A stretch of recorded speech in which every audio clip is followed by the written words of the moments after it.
পৃথিবীতে এমন কিছু মানুষ আছে যাদের মধ্যে ভয় বলতে কিছুই নেই। এরা মৃত্যু নিয়ে খেলতেই বেশি পছন্দ করে। অ্যাডভেঞ্চার প্রিয় এইসব মানুষগুলো সর্বদা মৃত্যুর সাথে লড়াই করে আনন্দ পায়। কেউ খুব কাছ থেকে ভয়ানক লাভা দেখতে যায়, আবার কেউ বিশাল উঁচু পাহাড় থেকে লাফিয়ে পড়ে।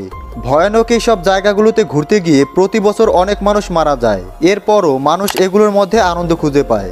আপনাকে যদি ফ্রিতেও সুযোগ দেওয়া হয় তাহলে হয়তো আপনি এগুলোতে উঠতে চাইবেন না। আজকের এই ভিডিওতে পর্যটকদের জন্য তৈরি ভয়ানক কিছু জায়গা দেখাবো, যেগুলো দেখে আপনিও আটকে উঠবেন। তাহলে চলুন শুরু করা যাক। শুরু করার পূর্বে আমাদের চ্যানেলটি সাবস্ক্রাইব করার পর বেল আইকনে ক্লিক করে অল বাটনে ক্লিক করে রাখুন, যাতে করে আমাদের নতুন নতুন ভিডিওগুলো আপনি সবার আগে পেয়ে যান।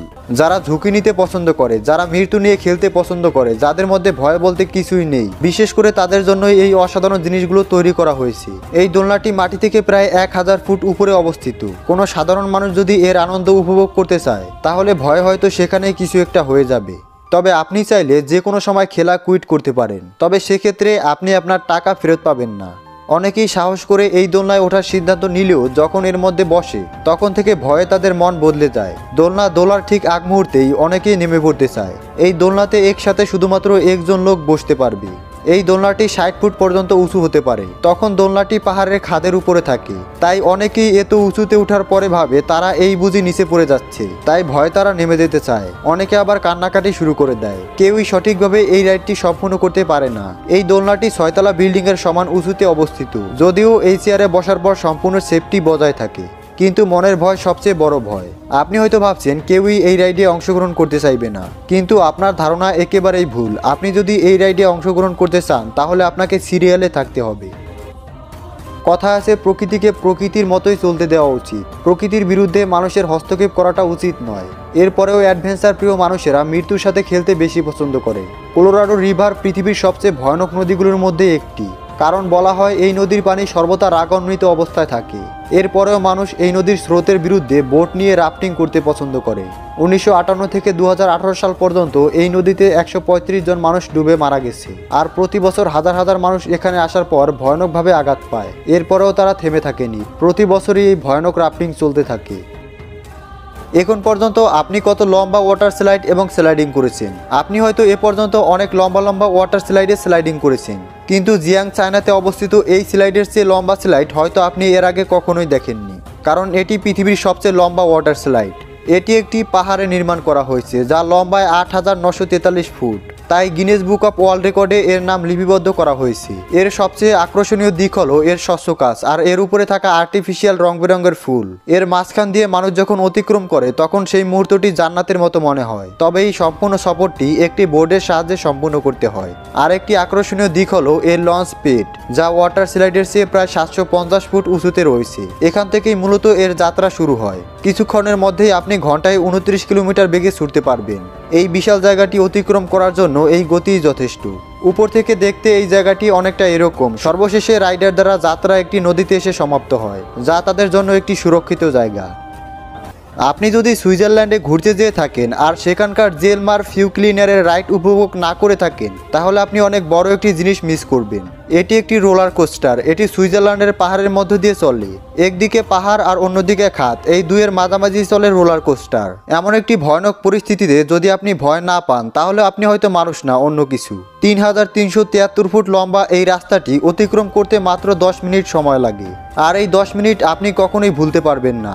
এটি 106 ডিগ্রি অ্যাঙ্গেলে ঘন্টায় 60 কিলোমিটার বেগে চলে। তাই মাঝপথে আপনি যদি অতিরিক্ত ভয়ের কারণে নেমে পড়তে চান তাহলে তা কোনোভাবেই সম্ভব নয়, কারণ এটা মাঝপথে থামানো সম্ভব নয়। আপনি যদি এটি উপভোগ করতে চান তাহলে 2550 টাকা খরচ করতে হবে।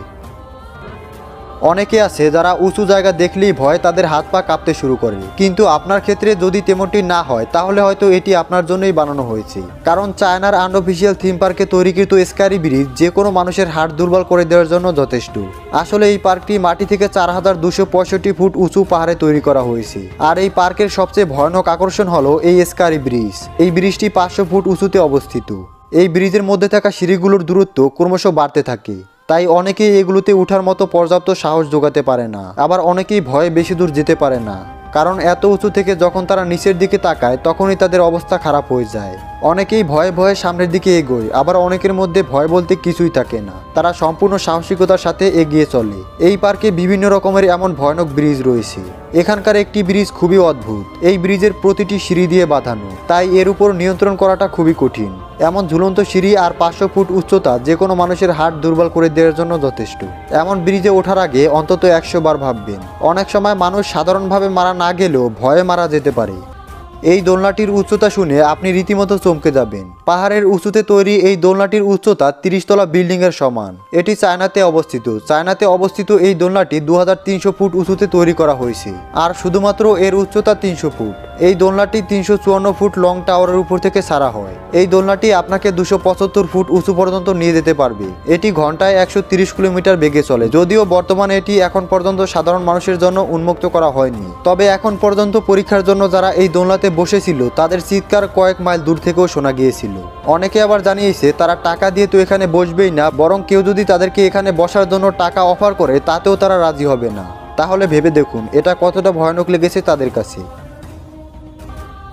এখন যে বড় টাওয়ারগুলো দেখছেন এগুলো আসলে নিউক্লিয়ার পাওয়ার প্ল্যান্টের কুলিং সিস্টেমের অংশ, কিন্তু এটি দর্শনার্থীদের মনোরঞ্জনের জন্য ব্যবহার করা হয়। সাউথ আফ্রিকাতে অবস্থিত কুলিং টাওয়ারকে ব্যবহারের পর ট্যুরিস্ট অ্যাট্রাকশনে পরিণত করা হয়েছে। 320 ফুট উঁচু এই কুলিং টাওয়ারটি ট্যুরিস্টদের জন্য আকর্ষণের কেন্দ্রবিন্দু হয়ে দাঁড়িয়েছে। এই উঁচু জায়গা থেকে মানুষদেরকে ছেড়ে দেওয়া হয়, এরপর তারা নিচে থাকা ইলাস্টিক জালের উপরে পড়ে। এর ফলে ধীরে ধীরে তাদের গতি কমতে থাকে, তাই তারা কোনো রকম আঘাত পায় না। এরপর খুব সাবধানে তাদেরকে সেখান থেকে নিচে নামানো হয়। এই দৃশ্যটি খুবই ভয়ানক, তবে অনেকেই এটি এনজয় করে। আপনি শুনে অবাক হবেন, এর উচ্চতা 20 তলা বিল্ডিংয়ের সমান। আপনি যদি উঁচু জায়গা দেখে ভয় না পান তাহলে নিশ্চিন্তে এখানে যেতে পারেন। এখানে আপনার নতুন অভিজ্ঞতা হবে। বেশিরভাগ ভয়ানক আর অদ্ভুত জিনিসগুলো চায়নাতে দেখতে পাওয়া যায়, কিন্তু সব যে চায়নাতেই থাকবে এমন কোনো কথা নেই। নিউজিল্যান্ডে এমন একটি দোলনা রয়েছে যা চায়নার যে কোনো দোলনার চেয়ে কয়েক গুণ বেশি বড় এবং ভয়ানক। এটিকে নেভি সুইং বলা হয়। দোলনার জন্য তৈরি এই স্ট্রাকচারটি 984 ফিট উঁচুতে অবস্থিত, আর নিচে আসার গতি ঘন্টায় 125 কিলোমিটার। এটিকে সবচেয়ে বড় দোলনা মনে করা হয়। তবে এই দোলনাতে ওঠার আগে অবশ্যই আপনি আপনার ব্লাড প্রেশার মেপে আসবেন, কারণ এত উঁচুর ফলে আপনার হার্ট অ্যাটাকের কারণে মৃত্যু হতে পারে। তবে এই দোলনাতে ওঠার পূর্বে আপনাকে কিছু নিয়ম মেনে চলতে হবে, আর তা হলো দোলনায় চড়ার 2 ঘন্টার মধ্যে আপনি কিছু খেতে পারবেন না, কারণ আপনি যদি কিছু খান তাহলে যাত্রাপথে আপনার সব কিছু বমির মাধ্যমে বেরিয়ে যাবে। আপনি যদি একা এই দোলনার আনন্দ উপভোগ করতে চান তাহলে আপনাকে 12,600 টাকা দিতে হবে, আর আপনি যদি কারোর সাথে দোলনাটি শেয়ার করেন তাহলে আপনাকে 9,600 টাকা দিতে হবে। আপনি যদি সুযোগ পান তাহলে এর মধ্যে কোন জায়গাটিতে ঘুরতে আসবেন, নাকি আপনি একটি জায়গাও ভ্রমণ করতে চান না? আপনার মতামতটি অবশ্যই কমেন্টসের মাধ্যমে লিখে জানাবেন। সবশেষে ধন্যবাদ।